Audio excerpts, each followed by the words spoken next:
A blood-curdling shriek pierced through the lecture hall as the Vidian biology professor displayed a horrifying image of a human pet owner joyfully hugging a massive, fanged earth beast known as a Rottweiler. The Vidian students gasped in horror, recoiling from the hollow projector yet unable to tear their eyes away from the ghastly sight of a human embracing what appeared to be a lethal predator from the death-world planet of Earth.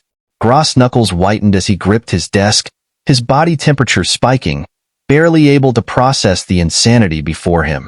Humans, the recently discovered sentient species, those warlike primates from the savage planet, didn't just refrain from exterminating the deadly creatures overrunning their world. They befriended them. They brought them into their homes and treated them like family. Dr. Zolo's withered finger trembled as he pointed to the projection. What you see here, students, is a prime example of the perplexing and dangerous phenomenon we refer to as human pet ownership. Unlike any civilization previously encountered, including our own, humans engage in the mind-boggling practice of forming powerful social bonds with lower life forms, particularly predatory Earth species that would be swiftly euthanized on any sane planet. The astonished students shifted in their seats, quietly conversing with each other. A few rows ahead, Cux raised a tentative hand. Dr. Zolo, with all due respect, this seems extremely irrational and risky. How can humans justify keeping such threatening creatures in close proximity, especially around their offspring? Have they not suffered massive casualties? Dr. Zolo's face creased into a weary smile. But that's the fascinating aspect. While injuries do occur, human pet ownership is so widespread that it's considered an integral part of their culture and daily lives. The Vidian students leaned forward, their eyes wide with curiosity, as a young human male named Ethan stepped to the front of the lecture hall. Dr. Zolo nodded to him, signaling for him to begin his presentation on the perplexing phenomenon of human pet ownership. Ethan cleared his throat and smiled warmly at the audience. Hello, everyone. My name is Ethan, and I'm here to share with you some insights into the special bond humans share with their pets. He tapped on his holopad, and a series of images and videos appeared on the screen behind him. The first image showed Ethan himself kneeling beside a large furry creature with a golden coat and a lolling tongue. This is Max, my golden retriever, Ethan explained, his voice filled with affection. He's been my loyal companion for the past 5 years, and he brings so much joy and love into my life. The next image depicted Ethan cuddling with a smaller, sleek creature with pointed ears and a striped coat. And this is Luna, my tabby cat. She's a bit more independent than Max, but she still loves to curl up on my lap and purr contentedly. Gra and his classmates watched in fascination as Ethan played a video of himself throwing a small round object, which Max eagerly chased after and retrieved, his tail wagging furiously. Another video showed Luna playfully batting at a dangling toy, her eyes wide and focused. The bond between humans and their pets is truly special, Ethan continued. We provide them with food, shelter, and medical care, and in return, they offer us unconditional love, companionship, and emotional support. He went on to explain the history of pet ownership, describing how humans had domesticated wolves into dogs thousands of years ago, forming a symbiotic relationship that benefited both species. Over time, humans selectively bred dogs for specific traits, creating hundreds of different breeds that serve various purposes, from hunting and herding to simply being loyal companions. Ethan also touched on the role of pets in human society, such as their use in therapy, search and rescue operations, and assistance for individuals with disabilities. For example, guide dogs are specially trained to help visually impaired people navigate their surroundings safely, and therapy animals like dogs and cats are often brought into hospitals and nursing homes to provide comfort and emotional support to patients. The Vidian students murmured amongst themselves, intrigued by these unfamiliar concepts. Cux raised a hand and asked, "What about the costs associated with pet ownership? Surely it must be a significant financial burden to care for these creatures." Ethan nodded, acknowledging the question. It's true that pet ownership comes with certain costs, such as food, veterinary care, and sometimes even training. However, for most humans, the emotional and psychological benefits far outweigh the financial costs. We consider our pets to be members of our family, and we're willing to make sacrifices to ensure their well-being. Another student, a female named Zara, inquired about the legal status of pets in human society. Ethan explained that while pets were considered property under the law, numerous regulations were in place to protect their welfare, such as laws against animal cruelty. As the presentation came to a close, Liam raised his hand, a pensive expression on his face. Ethan, have pets ever been used in warfare or as weapons by humans? Ethan hesitated for a moment before responding. While there have been instances of animals being used in military contexts, like dogs in ancient battles or dolphins in more recent times, the vast majority of human-pet relationships are based on mutual affection and companionship. We view our pets as beloved friends and family members, not as tools or weapons. Dr. Jenkins stepped forward, thanking Ethan for his insightful presentation. Are there any final questions or comments for our guest speaker? He asked, scanning the audience. A tentative hand rose from the back of the lecture hall. Mr. Taylor, have there ever been instances where pets have turned on their human owners or caused harm to others? The student asked nervously. Ethan nodded, his expression growing serious. That's a great question, and it's important to address. While such incidents are rare, they can occur, usually due to factors like improper training, abuse, or neglect. He paused, letting the information sink in before continuing. It's crucial for humans to practice responsible pet ownership and understand animal behavior to prevent these situations from arising. Liam's interest was piqued by the mention of potential dangers. Can you tell us about some of the worst-case scenarios involving pets? He inquired, leaning forward in his seat. Ethan hesitated, clearly uncomfortable with the topic. After a moment, he reluctantly shared a few historical examples. There was a case where a chimpanzee kept as a pet severely mauled a human, causing life-altering injuries. There have also been instances of certain dog breeds being involved in fatal attacks, though these are often the result of irresponsible ownership and lack of proper training. A collective gasp rippled through the students, their initial perceptions of the human-pet relationship as purely positive now shaken. Ethan quickly shifted the conversation back to the overwhelming benefits of pet ownership. It's important to note that the vast majority of human-pet relationships are incredibly positive, he emphasized. Numerous studies have shown the physical and mental health advantages for humans who keep pets. They provide companionship, reduce stress and anxiety, and even help lower blood pressure. Ethan went on to discuss the role of pets in fostering empathy, responsibility, and social connections among humans. Caring for a pet teaches children valuable life skills and helps them develop a sense of compassion and empathy. Pets also serve as social catalysts, helping humans form new friendships and connections with others who share their love for animals. Liam, still somewhat unsettled by the potential risks, raised his hand once more. Are there any regulations or laws in place to govern pet ownership in human society? Ethan nodded, appreciating the insightful question. Yes, there are various legal frameworks designed to ensure the safety and well-being of both pets and humans. These include mandatory vaccinations to prevent the spread of diseases, registration requirements to track pet ownership, and leash laws to keep pets under control in public spaces. There are also strict animal cruelty laws in place to protect pets from abuse and neglect. As the class drew to a close, Dr. Jenkins stepped forward, a contemplative look on his face. Thank you, Ethan, for this enlightening presentation. I encourage all of you, he addressed the students, to reflect on the complex nature of the human-pet relationship. Consider the potential implications for our own society should we ever choose to adopt a similar practice. The bond between humans and their pets is truly fascinating, and it's clear that it plays a significant role in their lives and culture. As the students filed out of the classroom, Liam approached Ethan, his mind buzzing with questions.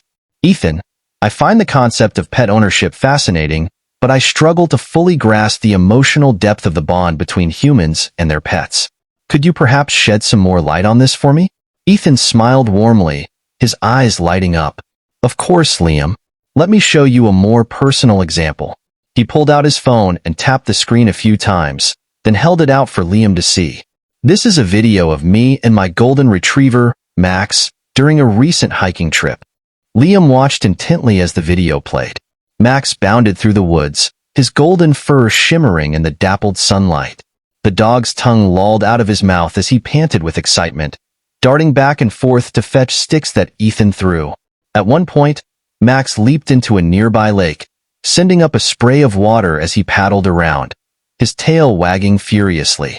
Throughout the video, Ethan's laughter and words of praise for Max's energy and enthusiasm filled the air.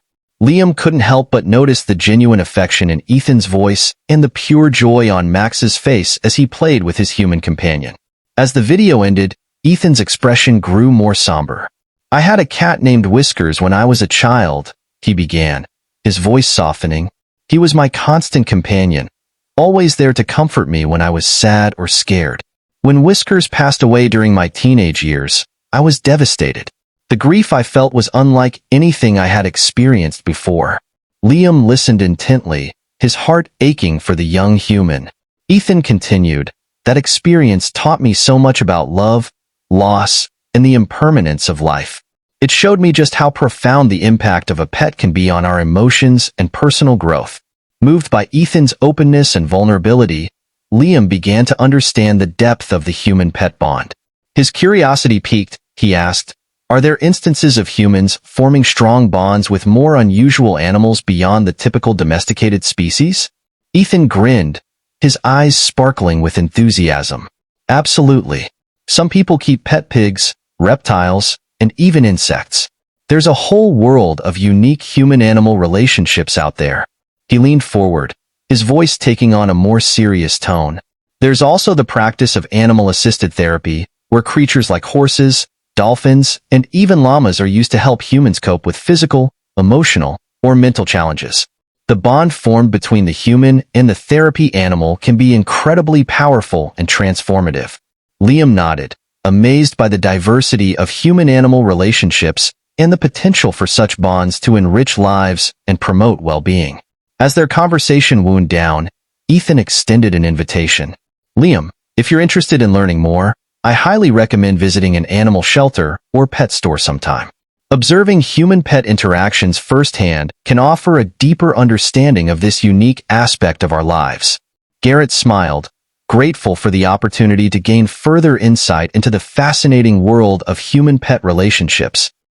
"Thank you, Ethan. I think I'll take you up on that offer.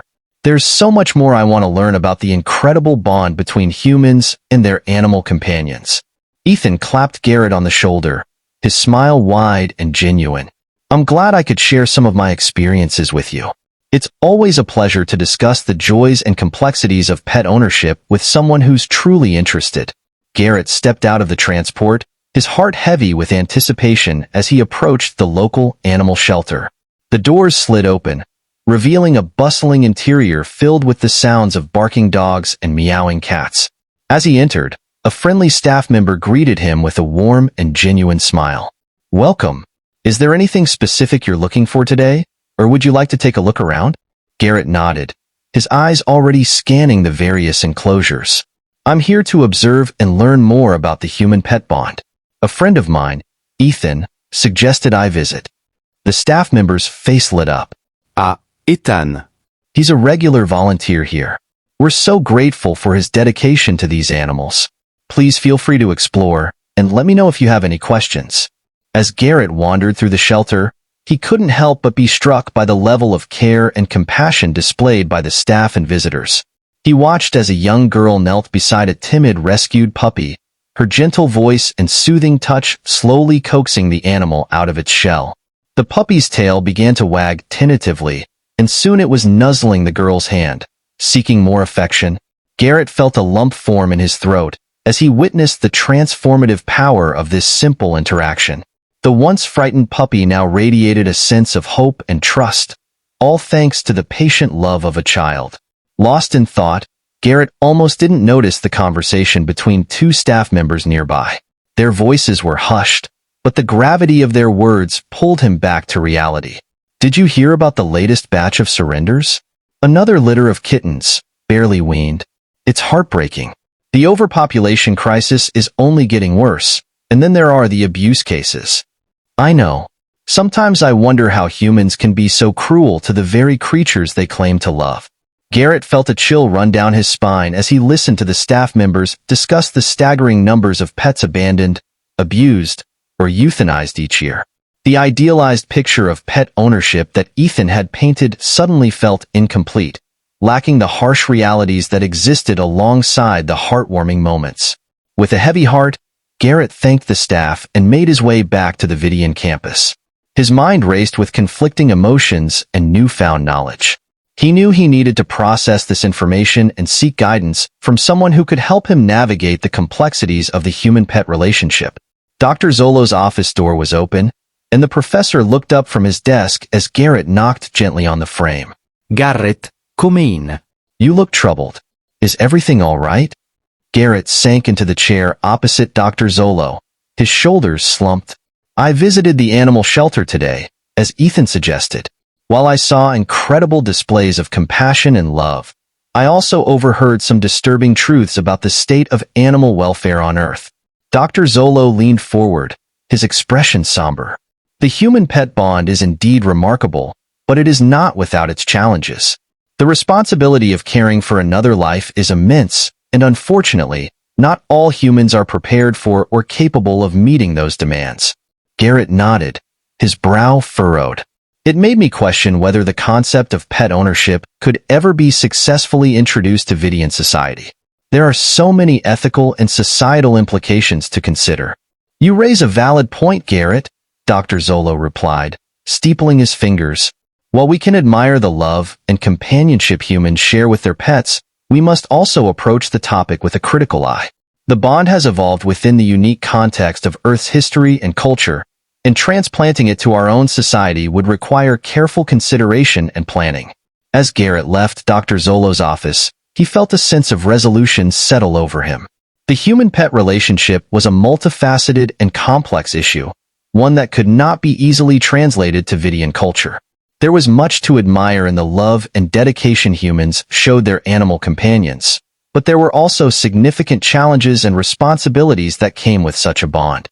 Garrett knew that he had to share his newfound knowledge with his classmates, to encourage them to approach the subject of human pets with both appreciation and caution.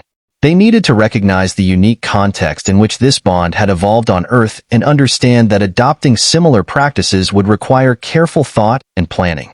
As he walked through the campus gardens, Garrett couldn't shake the image of the young girl and the rescued puppy from his mind. Despite the challenges and hardships he had learned about, that moment of pure connection and compassion continued to resonate within him. It was a testament to the power of the human-pet bond and a reminder of the incredible capacity for love and understanding that existed within the human species.